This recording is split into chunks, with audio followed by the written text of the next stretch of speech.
Thank you.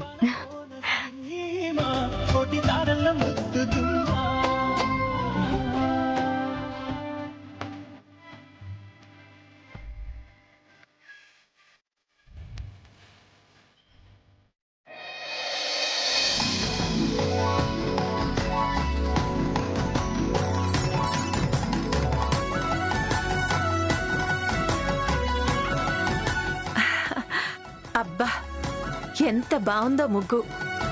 చాలా బాగా వేసావు శ్యామ.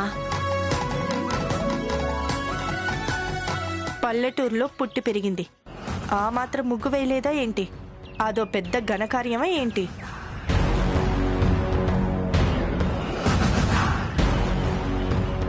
బాగా చెప్పావు ఐశ్వర్య. మా పల్లెటూళ్లలో ఈ సంక్రాంతి పండగ ముగ్గుల పోటీలా ఉంటుందనుకో. ఒక ఇంటి ముందు వేసే ముగ్గు మరో ఇంటి ముందు కనబడదు.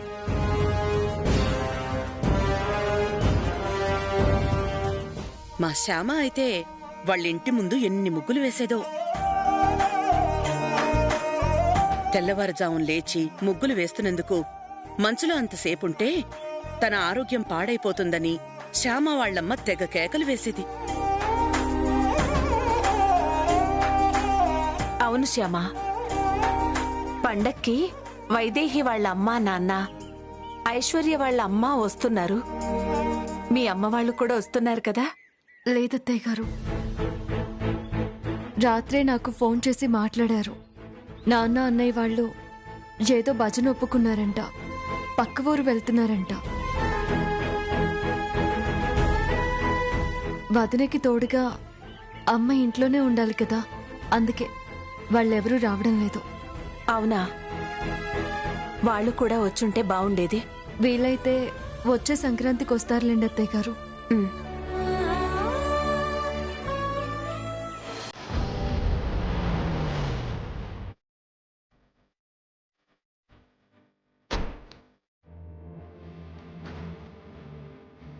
అత్తయ్య, అమ్మ వాళ్ళు వచ్చేసారు. నమస్కారం అన్నయ్య గారు. నమస్కారం అమ్మా. ఇలా ఇవ్వండి నాన్న. ప్రయాణం బాగా జరిగిందా వదిన గారు? పల్లెటూరు కదా, రోడ్లు అంత బాగోవు. పర్లేదు వదిన గారు, బాగానే వచ్చాం. వైదేహి, అమ్మ వాళ్ళకి కాళ్ళు కడుక్కోవడానికి నీళ్ళివ్వు. అలాగే అత్తయ్య గారు. అమ్మ పదండి. పదమ్మా.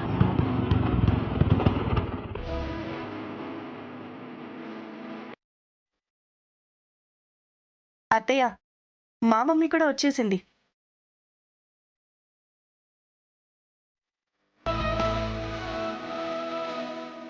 పెళ్లి గారు రండి, కాళ్ళు కడుక్కుందరు గాని. వస్తున్నానమ్మా. బాగున్నారా వదినా? బాగున్నాను.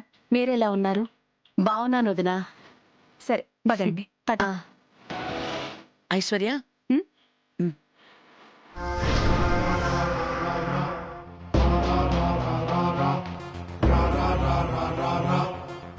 ఏంటి ఏంటి ఐశ్వర్య ఇది? మీ ఇంట్లో ఇన్ని కార్లున్నాయి. మీ అమ్మగారు వస్తుంటే బస్టాండ్కి ఒక్క కారు పంపలేరా మీ మావగారు?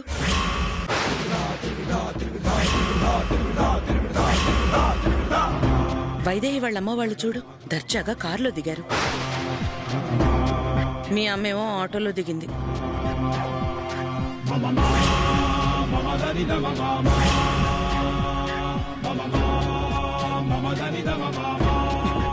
కనీసం వసంత్ అయినా చెప్పొచ్చు కదా కారు పంపించమని మీ అమ్మగారికి. వియ్యపురాల్ని ఇలా ఆటోలో రప్పిస్తారా? ఈ ఊళ్ళో వాళ్ళందరూ ఏమనుకుంటారు? సరే, వాళ్ళ సంగతి ఎందుకు, నీకు మాత్రం బాధ అనిపించట్లేదా? అయినా వైదేహి కన్నా నువ్వేం తక్కువ? ఓ రకంగా వైదేహి కన్నా నువ్వే ఎక్కువ.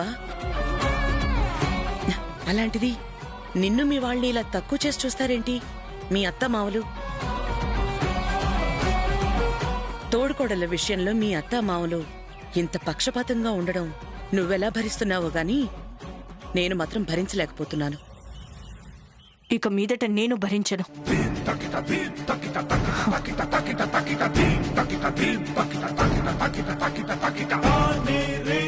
నాకు కావలసింది కూడా అదే.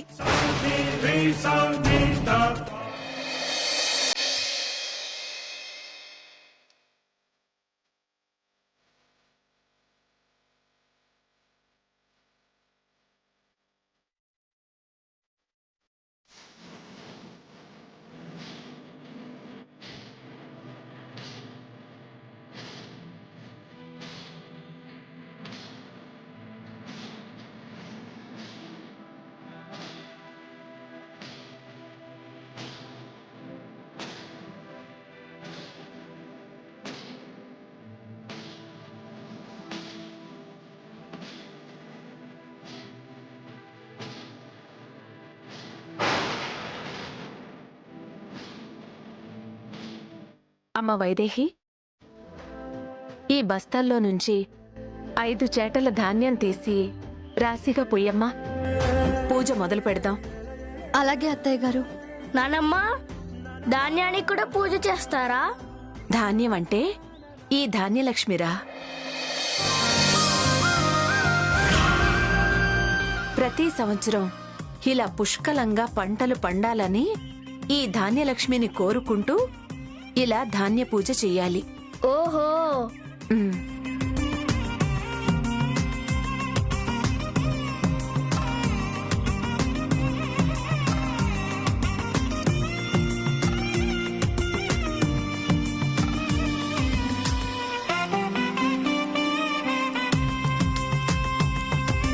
వైదేహి, ఈ ధాన్యలక్ష్మి పటాన్ని ఆ ధాన్యరాశి మీద పెట్టు.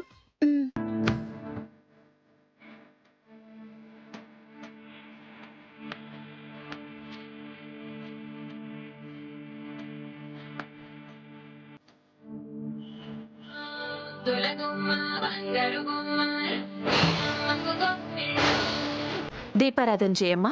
అలాగే అత్తయ్య.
జ్యోతి పెద్దగా ఉందమ్మా, దాన్ని కొంచెం దూరంగా పెట్టండి. అలాగే మామయ్య గారు.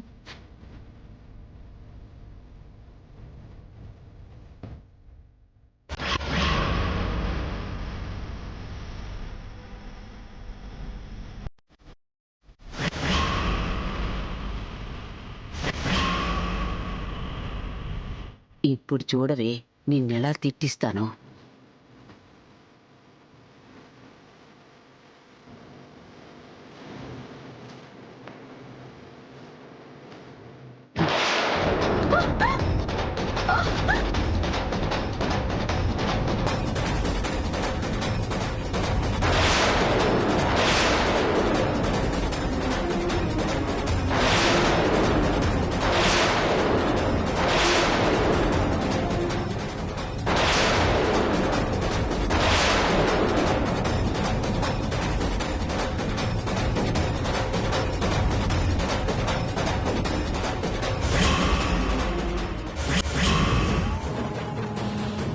అయ్యయ్యో, బంగారం లాంటి పంట బుగ్గిపాలైపోయింది.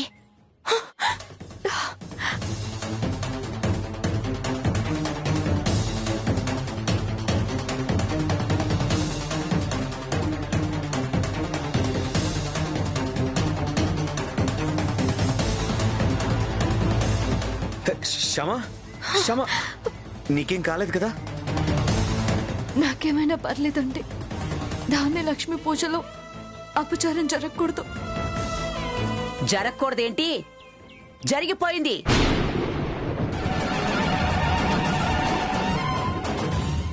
మంట వెళ్ళి పంట మీద పడింది.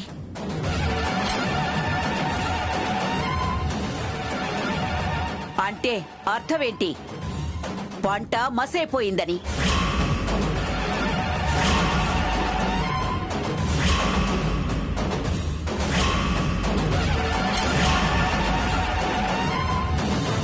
అంటే ఈ సంవత్సరం పంటంతా ఏదో ఒక రోజు ఏదో ఒక విధంగా మసైపోతుందన్నమాట.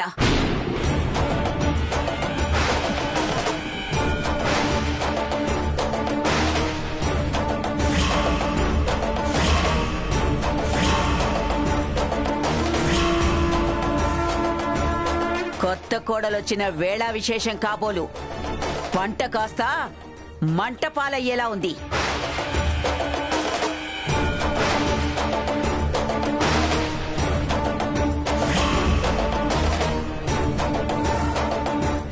అలా ఏం జరగదులే అక్క.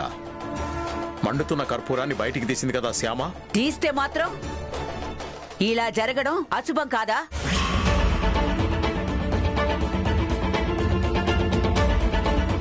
నువ్వు చెప్పు వసంత. అశుభం కాక ఇంకేంటి? ఏంటి శ్యామ ఇది? అంత చూసుకోకుండా ఎలా నడిచావు? కళ్ళు నెత్తి మీద పెట్టుకుని నడిచిందేమో.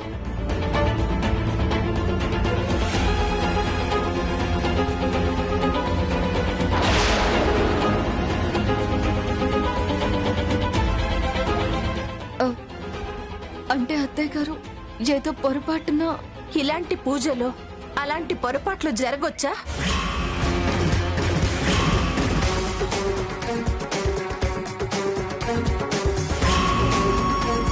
జరిగితే దానివల్ల నష్టపోయేది మనమే కదా. మనం కాక ఇంకెవరు నష్టపోతారు? పచ్చటి ధాన్యం తగలబడిపోయేలా చేస్తే పచ్చని కాపురాలు కాలి బూడిదైపోతాయి అంటారు.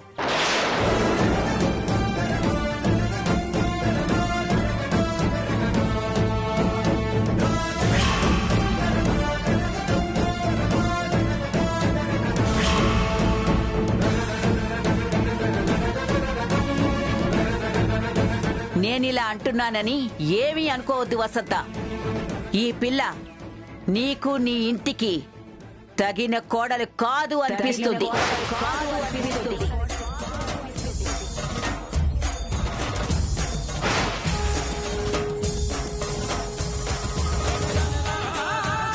నీకున్న భక్తికి, నువ్వు పాటించే ఆచారాలకి, సాంప్రదాయాలకి ఏమాత్రం తగనిది పిల్ల.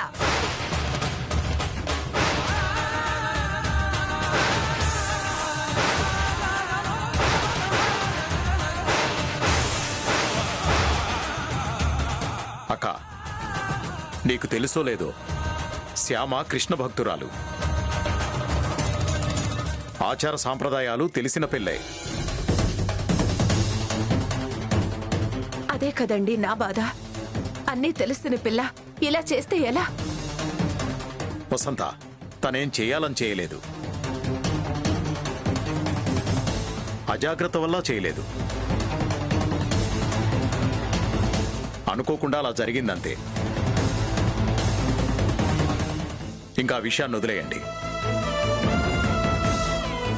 ఆ ధాన్యలక్ష్మి కరుణ మన మీద ఉంది కాబట్టి ఒక్క ధాన్యపు గింజ కూడా కాలిపోలేదు.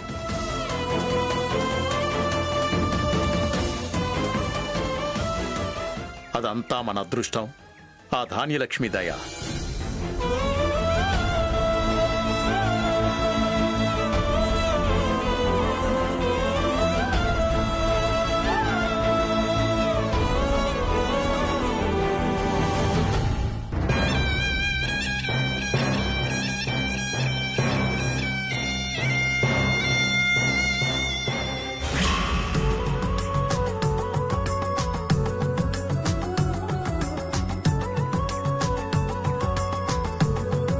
ఏంటి శ్యామ ఒక్కదానివే పని చేస్తున్నావు? మన పని మనం చేసుకుంటే తప్పే ఉందండి. సరే నేను వడ్డిస్తానుండు. మీరు వడ్డిస్తారా? అవును, పండగ పూట అందరూ పనులు చేస్తేనే కదా పండుగలా ఉంటుంది. ఇవ్వు.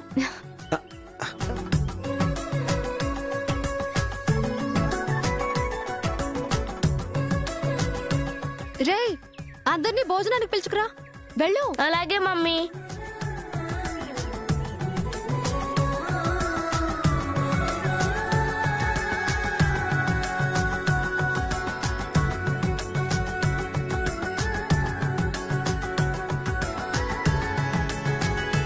పెద్దమ్మ గారు, మీరు కింద కూర్చోలేరు కదా, అందుకే మీకు ఇక్కడ వడ్డించాను.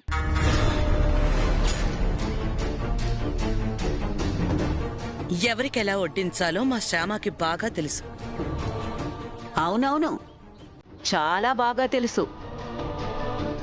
అఖిల్, నువ్వు కూడా కూర్చో, నేను శ్యామ వడ్డిస్తాము. వద్దునా, నేను వడ్డిస్తాను. నువ్వు వెళ్ళి అన్నయ్య పక్కన కూర్చో. నువ్వు వడ్డించడం ఎందుకులే అఖిల్, నువ్వు వెళ్ళి కూర్చో. లేదు వదినా, నేను శ్యామ వడ్డిస్తాం కదా, నేను తర్వాత తింటాంలే. నువ్వు వెళ్ళి కూర్చో. వాడు వాడి పెళ్ళం కలిసి సపరేట్గా తిందామనుకుంటున్నారేమో వదిన. విషయం అర్థమైందిగా. వైదేహి, వచ్చి కూర్చో. కూర్చోండి. ఆ ఇస్తరాకులు ఎవరికి? మన వెంకన్నకి, రంగమ్మకి. పని వాళ్ళు మనతో పాటు తినడమేంటి? పండుగ పూట వాళ్ళతో కలిసి తింటే వాళ్ళు కూడా సంతోషిస్తారు కదండి. బాగా చెప్పావు శ్యామ. రే వెంకన్న, అయ్యా. రంగమ్మ, రండి, మీరు మాతో పాటే కూర్చుని భోజనం చేయండి. అలాగేనయ్యా.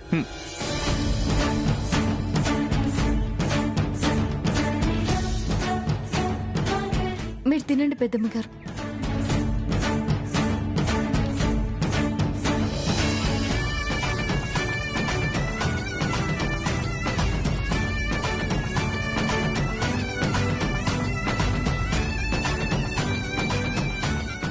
ఇంకొంచెం వేయి.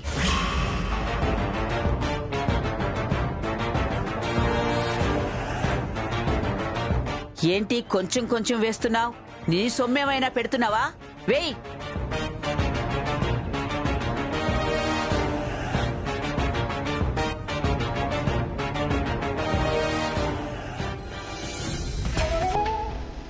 ఇంకొంచెం వేయనా? చాలమ్మా. తినండి తినండి. అమ్మా చాలమ్మా. మొహమాట పడకుండా తినండి. తినలేనమ్మా. తినండి.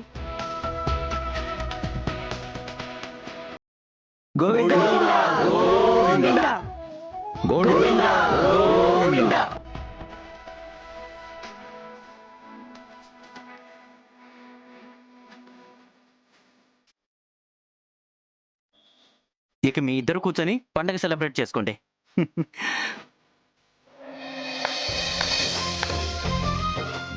అరిటాకు ఒక్కటే ఉందండి. పర్లేదులే, 1/2 తిందాం. అంటే దీన్ని రెండుగా చేయమంటారా? వద్దొద్దు, జంటగా ఉన్న దేన్ని సపరేట్ చేయకూడదు. ఇద్దరం కలిసి ఇదే ఆకులో చెరో వైపు తిందాం, సరేనా?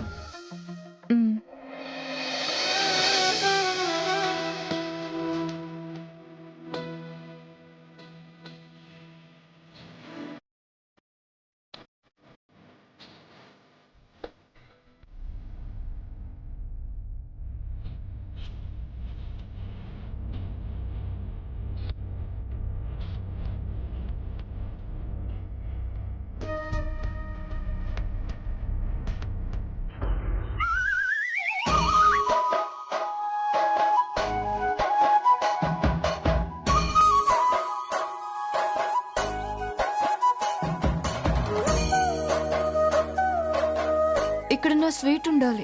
ఏమైంది? తినేసామో. లేదు, ఇక్కడే పెట్టాను. అయితే కాకెత్తికెళ్ళిపోయిందేమో. అవునా? కాకెత్తికెళ్ళిందా? సరేలేండి.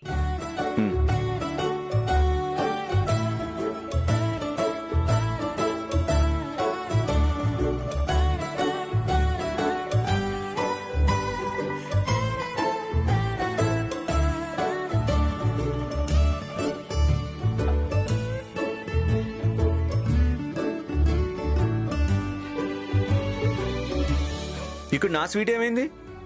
పిల్లెత్తికెళ్ళింది. పిల్లెత్తుకెళ్ళిందా లేక పిల్లెత్తుకెళ్ళిందా? నా స్వీట్ కాకెత్తుకెళ్ళినప్పుడు మీ స్వీట్ పిల్లే కదా ఎత్తుకెళ్తుంది.